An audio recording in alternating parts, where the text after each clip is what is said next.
antes do século XX, antes de 1950, vamos botar uma data, não existia medicação que hoje em dia... Nenhuma. Zero. Os tratamentos eram Insulinoterapia, banhos... banhos gelados. Tinha uns negócios completamente então, loucos. vocês imaginam um paciente em grande agitação, tá? Um paciente agitado. O que ia se fazer naquela época? Você sabe que a primeira, vamos dizer, primeiro tratamento, a primeira forma de tratamento que se demonstrou eficaz e que realmente é um padrão ouro, que é eficaz até hoje, é claro, modernizado, né, foi a eletroconvulsoterapia, que em 1938, dois italianos geniais lá trouxeram esse método, que era passar uma corrente elétrica pelo cérebro, e que aquilo ficou demonstrado que revertia os quadros psicóticos, né? Revertia os quadros de delírio, alucinação, agitação, agressividade, etc. E o sujeito melhorava, tá certo? Isso foi a primeira, vamos dizer assim, intervenção psiquiátrica que se mostrou eficaz. Porque antes era só isolamento, tinha uns tratamentos aí completamente doidos, ineficazes e tal.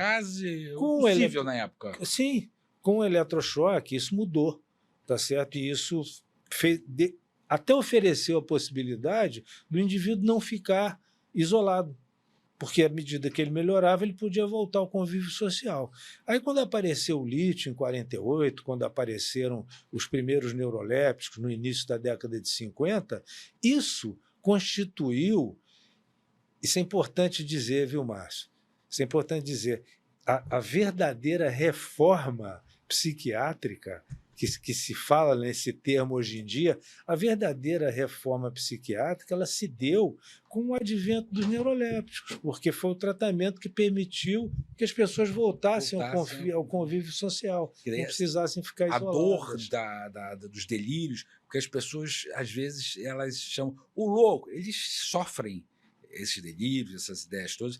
As pessoas elas têm algum nível de desespero muito grande.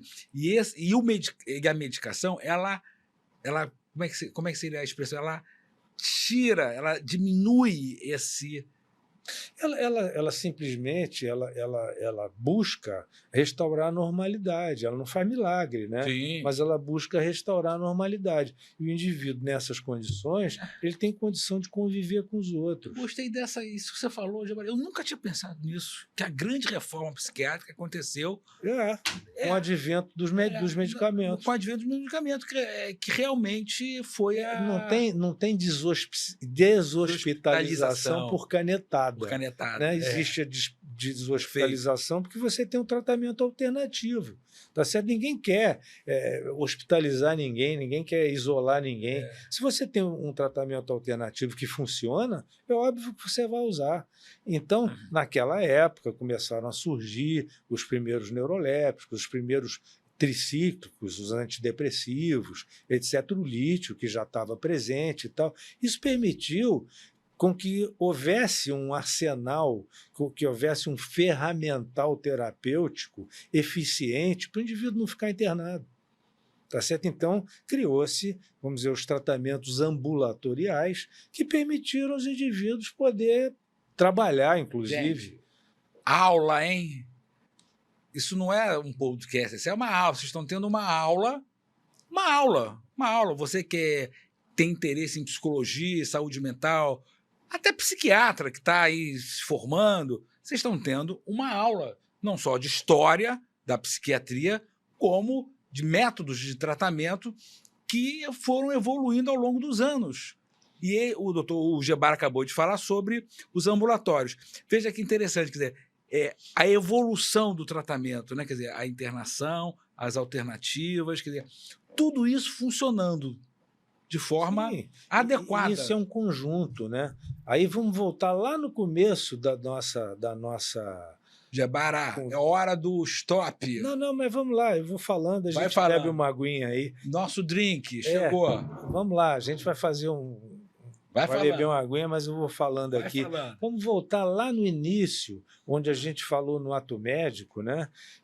Com a evolução dos tratamentos, com a evolução das tecnologias, essas intervenções foram caminhando paralelamente. Não é?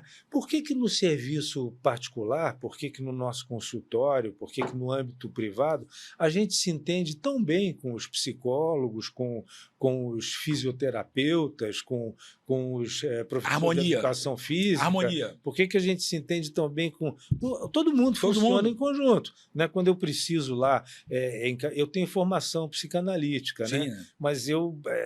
como a clínica psiquiátrica, vamos dizer, tomou praticamente Sim. todo o meu tempo, eu encaminho meus pacientes para psicoterapia com psicólogos. Não tem problema nenhum. Eu trabalho em conjunto com eles, tá certo? E eles trabalham em conjunto comigo quando eles veem que a coisa necessita de uma intervenção psiquiátrica, eles encaminham para mim e assim por diante, né? E no âmbito privado, isso funciona muito bem. Por que tem que existir essa guerra no âmbito público, né?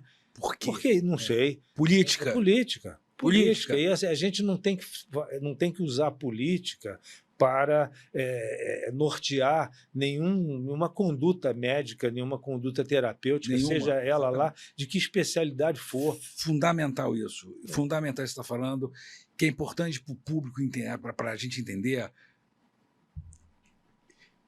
Os profissionais de saúde, todos os profissionais, ninguém age, ninguém toma uma atitude por política. Todas as ações, elas são feitas de forma técnica. Sim, elas têm que ser baseadas em critérios técnicos. Quer dizer, então, o que o Gebara está falando é que existe um ambiente harmonioso, eu sou prova viva disso, quer dizer, do bom relacionamento que o Gebara acabou de falar, dos psiquiatras, psicólogos, fisioterapeutas, educação física, terapeutas ocupacionais, Sim. Psicanalistas também. Claro. Tem psicanalistas que fazem exatamente o contrário, né? Quer dizer, eles indicam para o psiquiatra porque não querem, não podem, são mais dedicados a... Quer dizer, então, essa harmonia é que faz parte do que é a essência do tratamento da saúde mental. O psicanalista ele pode ser médico, ele pode ser psicólogo. Né? O psicólogo, a diferença é que ele não medica, ele não pode medicar, o médico pode. Mas muitos psicanalistas que são médicos também não medicam. Eles indicam para o colega psiquiatra para fazer essa parte. Né? E isso daí funciona muito bem nos consultórios, no âmbito privado, é maravilhoso, não tem nenhum conflito, está tudo certo. Funciona. Aí você vai ver no serviço público, é uma confusão, é uma disputa de competência que, no meu modo de ver, não tem sentido nenhum. Não tem cabimento um negócio lógica nenhuma, entendeu? Então a gente vai vendo coisas. Eu trabalhei 40 e tantos anos, tanto no serviço privado quanto no serviço público concomitantemente, né? E aí a gente via as diferenças que aconteciam nessas duas searas, né? Enquanto no serviço público você tinha lá, vamos dizer, uma ineficiência absurda, você tinha desperdício de recurso, repetição de procedimento, o sujeito ia no hospital, recebia uma prescrição, daqui a pouco ele ia no outro, começava tudo de novo, já recebia uma prescrição diferente. Então, era um desperdício de recurso. Eu participei disso, eu percebia isso, né? Não existia um prontuário eletrônico unificado, de forma que o médico que pegasse o paciente naquele momento pudesse saber da história pregressa dele. Então, era confuso o negócio. E você tinha, vamos dizer assim, uma falta de comprometimento das equipes, né? De maneira que o tratamento não era feito de maneira adequada. E isso provocava cronificações, isso prolongava o tempo de hospitalização né? E, às vezes, você encaminhava o indivíduo para a farmácia do Estado, a farmácia popular, para obter o remédio que ele precisava para o tratamento, e, às vezes, não tinha. Então, o psicótico recaía, era reinternado. Isso aí só fazia cronificar a doença. Aí você via, em comparação no serviço público, no serviço privado, você via que o indivíduo, a família, até pelo custo da internação, tinha interesse em tirar ele rápido de lá. Então, se era disponível um medicamento mais caro, né, que no final das contas acaba ficando mais barato, né, porque se você tem um medicamento mais eficiente, mesmo que ele seja mais caro a curto prazo, a médio prazo ele vai ficar mais barato, né?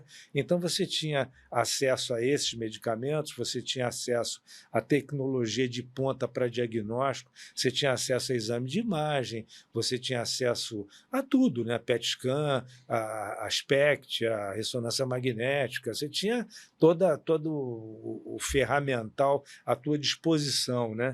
Então, diagnóstico mais fácil, diagnóstico mais preciso, tratamento contínuo, eficaz, a família dando suporte, a família querendo receber o paciente em casa em condições, né? Ao passo que no serviço público, o paciente melhorava, tinha alta, a família não ia buscar. Isso é um problema social. Não ia buscar. O paciente ficava lá, muitas vezes eu, no hospital público, eu mandava levar o paciente de ambulância em casa e deixava ele lá, porque a família não ia buscar. Porque lá no hospital ele estava abrigado, estava comendo, tinha roupa limpa, roupa lavada, etc. E em casa nem sempre isso acontecia, né? E a gente tem que entender também que se o sujeito não tem o mínimo de recurso para pagar a passagem de ônibus para ir no hospital, ter o tratamento ambulatorial, que dirá comprar remédio. Né? Então, é uma disparidade muito grande isso aí.